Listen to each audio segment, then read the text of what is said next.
Pero yendo al ámbito económico, hay que hablar de lo que es la inflación. En el último mes fue de 4,2%. Ya anticipan una baja de la inflación, una desaceleración en realidad, mejor dicho, que va a estar penetrando el piso del 3% y uno ve que se va acercando a índices un poco más normales, aunque sean más tranquilizadores para el gobierno y más normal para la gente, para que pueda no hacer tantos malabares económicos a lo largo del mes para mantener el poder adquisitivo.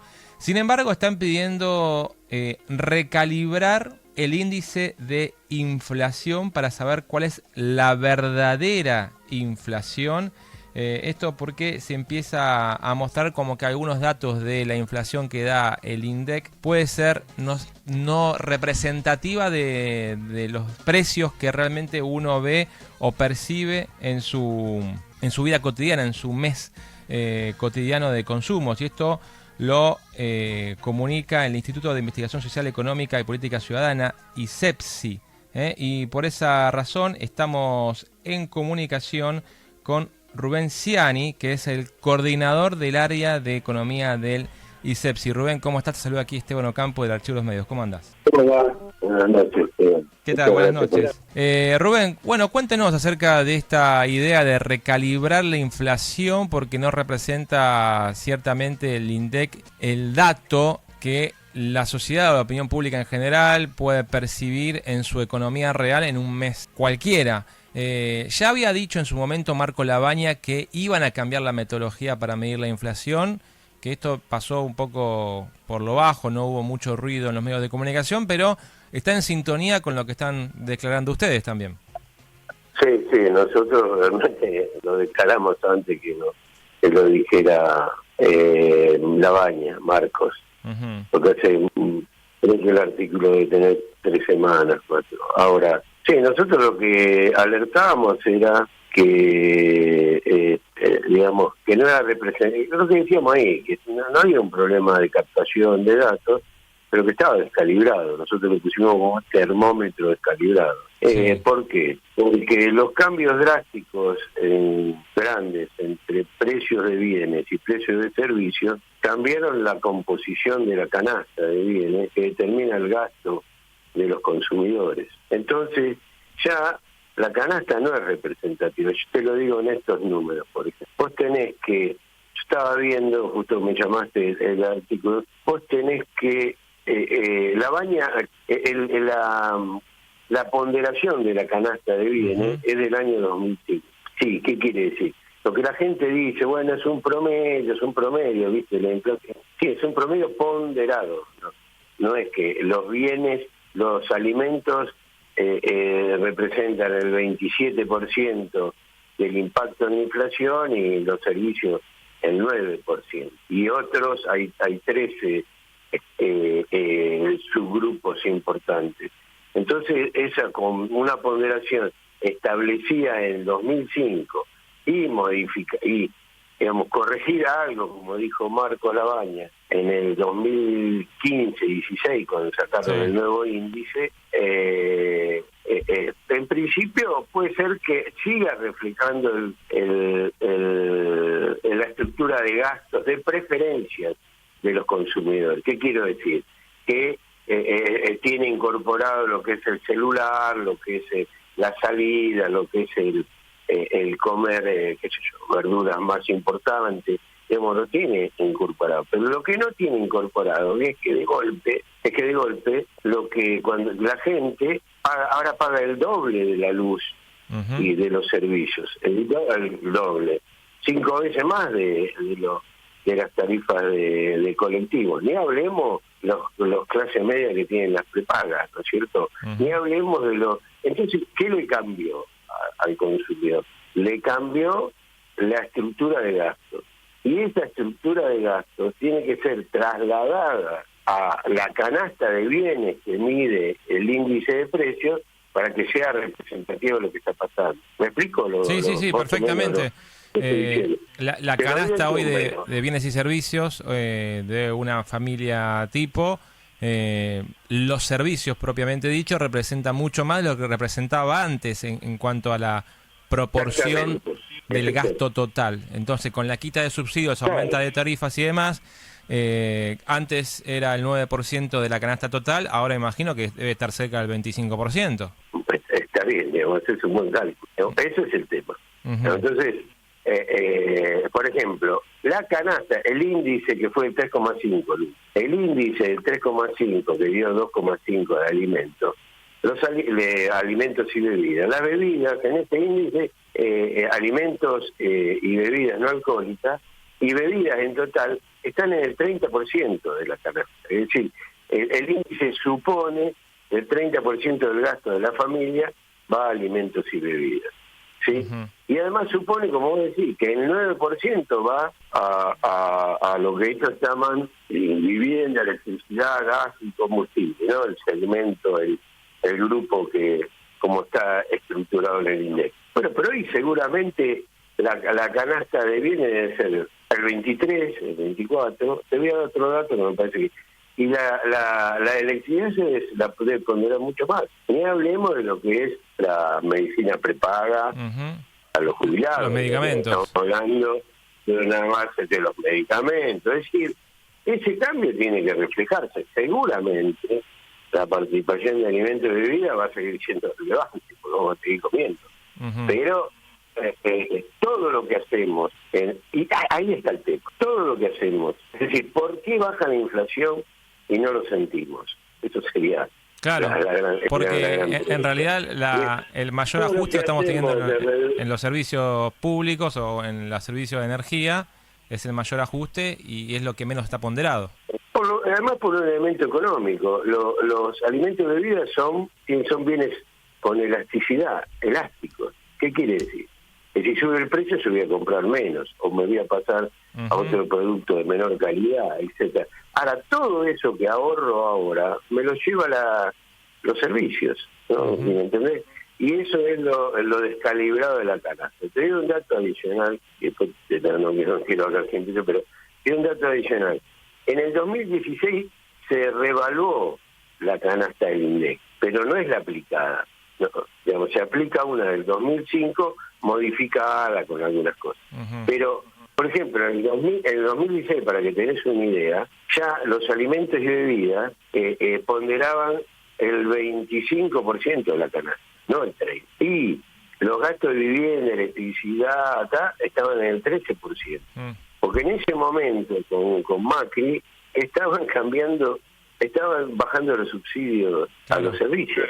Hay gente, Rubén, estamos hablando con Rubén Ciani, que es coordinador del área de economía del ISEPSI, Instituto de Investigación Social, Económica y Política Ciudadana.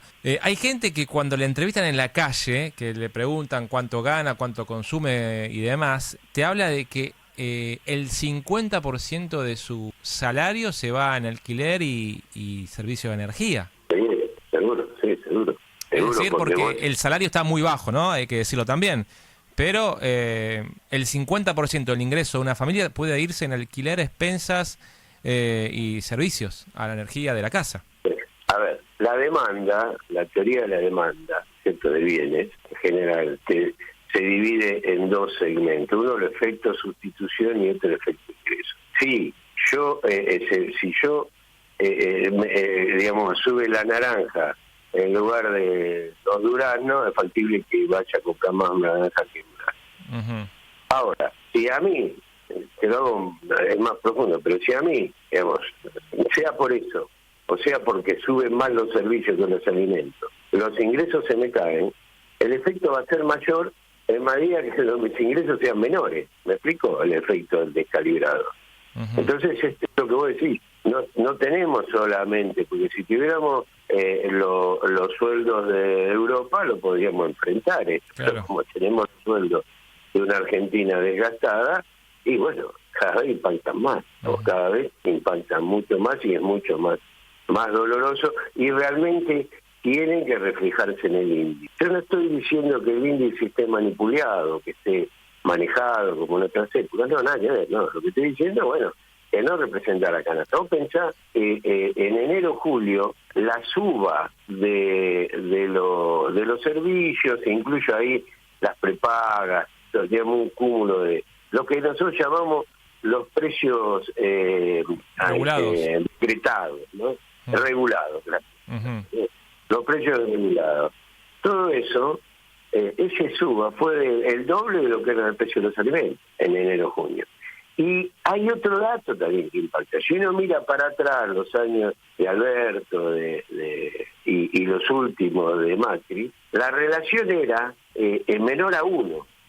Hoy en día la relación servicios, aumento de servicios con respecto a aumento de bienes, de alimentos, es 1,6, es decir, un 60% por encima. Antes era menos de 1, era 0,8, es decir, que aumentaba menos que los alimentos. Entonces, ese cambio es lo que yo creo que hace que la inflación que ha bajado, después te quiero hacer un comentario por la inflación, la inflación que ha bajado, digamos, no se nota tan fuerte. El último mes de septiembre fue de 4.2. Según su criterio, Rubén, ¿cuánto sería en el bolsillo de la gente?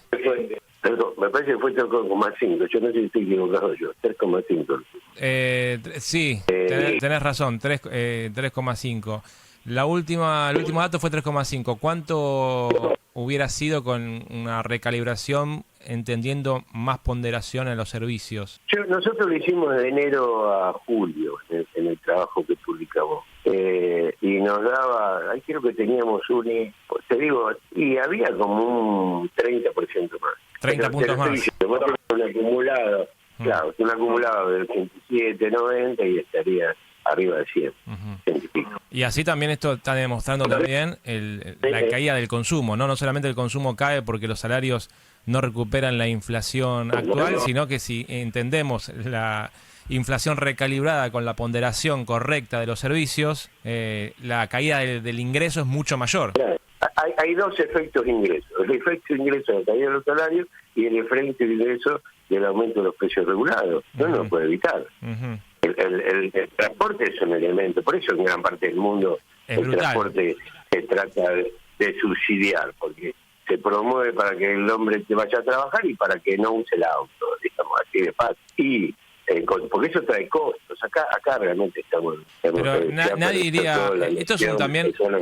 El aumento del transporte público también es en perjuicio de las empresas que contratan, porque hay gente que te dice, yo no voy hasta allá, por decir un lugar determinado de trabajo, porque me sale más caro ir a trabajar o tengo muy poca renta respecto del honorario que percibo versus lo que tengo que pagar de viático. Entonces te piden más precio para ir a trabajar. Esto es en perjuicio también incluso del propio empleador. Sí, hay un dilema ahí. El trabajador, en la teoría del trabajo, está lo que se llama el ocio, el mínimo. El mínimo está ya cuando al trabajador no le conviene moverse. Claro. Incluso hay gente que busca trabajar cerca de la zona donde vive. Claro, digamos. Bueno, hay un dato, el otro día vi del tema de transporte en el Gamba, que había bajado en semanas, en los boletos de semana, un 5%. Eso muestra o hay menos movimiento de gente, o hay más gente que salta molinete, no sé, lamentablemente hay miles de cosas. Incluso, pero además hay un punto que quería decir. Sí. No, yo iba a agregar el tema del transporte público, que lo usa menos gente. Hoy se veían imágenes de la combinación línea B con la D o C con la D, no recuerdo bien, una combinación en una estación que combina dos líneas de subte, que eran las 6 menos cuarto de la tarde y había muy poca gente en la estación donde generalmente transita mucha gente, muchos pasajeros, y el subte particularmente está muy caro respecto del colectivo, porque creo que vale el doble del colectivo y está cerca de 750 pesos, si no recuerdo. Sí, totalmente. Sí, totalmente. Sí. Es un gran tema. Lo que pasa es que acá el gobierno vende como un éxito de estabilización la caída del índice de precios, que en última instancia es el índice mensual que estaba en la época de Guzmán. Me explico, no es que estamos en el mejor de los mundos, por 3, 4 puntos era lo que tenía mensualmente. Yo creo que nosotros hicimos un trabajo, todo el gobierno de Cristina, de Alberto Fernández, del Frente de Todos, yo creo que nos daba un promedio de 6 puntos, imputando los últimos meses. sin imputar diciembre, ¿no? Del 2023, porque diciembre tuvo un rally importante de precios porque hubo una devaluación. Pero entonces si uno analiza la devaluación de diciembre, digamos, ¿en qué niveles de precio estamos? Que no son extraordinarios, son los mismos niveles que teníamos hace 2 años. ¿Y en qué nivel de recesión estamos? Realmente más que hablar de una estabilización de los precios, hay que hablar de una devaluación que no tuvo éxito. ¿Me explico? Incluso también se perdió la competitividad del tipo de cambio real multilateral porque estamos a valores previos a la devaluación del 118%. El gobierno lo que dice es, bueno, la competitividad se logra bajando impuestos y no devaluando la moneda, que en principio uno podría decir que no estaría mal, pero bueno, estamos como en una encerrona ahí que hay que ver qué hace el gobierno frente a la baja de impuestos, que no hay mucha baja de impuestos porque todavía está bajando el gasto, es lo que dice el gobierno con Sturzenegger el otro día, creo que fue en el coloquio de IDEA, que primero tiene que bajar el gasto para bajar los impuestos. Pero bueno, estamos en un problema. Yo sé que vos tenés que contar 2 puntos. ¿No? Sí. Nosotros hicimos un trabajo, yo coordino el área económica, nosotros hicimos un trabajo hace 2 años y el déficit en el mundo, la mitad de los países del mundo tienen déficit. Viven con déficit. Solamente en 10 años, hicimos la década del 2010 al 2000, antes del 2012 al 2000, antes de la pandemia, ¿no? Porque la pandemia cambió todo. Digamos, de los 190 países, la mitad tuvieron déficit los 10 años, no que tuvieron déficit un año. Y solamente 6, 7 tuvieron superávit los 10 años. Bueno, el único importante en los 6, 7 es Noruega. Después está Vanuatu, no sé qué países que no con todo respeto, no sé ni dónde quedan. Eso es un tema que me parece es un estigma que tenemos que volver a... No es condición necesaria. Lo que pasa es que también algunos te hablan de los países que tienen déficit se financian con el mercado interno y no emitiendo, entonces bueno...